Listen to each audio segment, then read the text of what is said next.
Hi everyone. జొన్న లడ్డూలు ఎలా చేయాలో మీతో షేర్ చేసుకుంటున్నానండి. ఫస్ట్ అయితే ముందు రోజు జొన్నల్ని వాటర్లో బాగా బాయిల్ చేసేసి నీట్గా డ్రై చేసేయాలండి. ఓవర్నైట్ డ్రై అయ్యాక నెక్స్ట్ డేనే ఒక కంటైనర్లో అవి వేసుకొని నీట్గా పాప్ చేసుకోవాలి. క్లాత్ ఎందుకు వేసానంటే అది మన మొహం మీద తుల్లుతుందని క్లాత్ వేసాను. మ్యాక్సిమం ఇది అయిపోయాక ఒక పక్కన పెట్టేయాలి.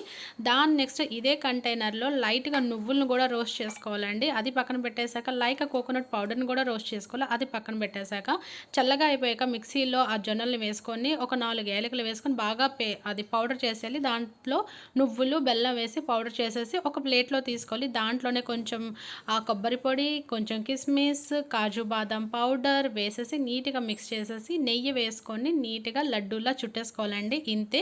ఇది చాలా హెల్త్కి మంచిదండి అండ్ హెల్తీ స్నాక్ అని కూడా అనొచ్చు. పిల్లలు అయితే ఎమ్మి ఎమ్మి అని తింటారు. నేనైతే ట్రై చేశాను, నాకు చాలా నచ్చింది. మీకు కూడా నచ్చి ఉంటే లైక్ చేయండి, షేర్ చేయండి అండ్ సబ్స్క్రైబ్ చేసుకోండి.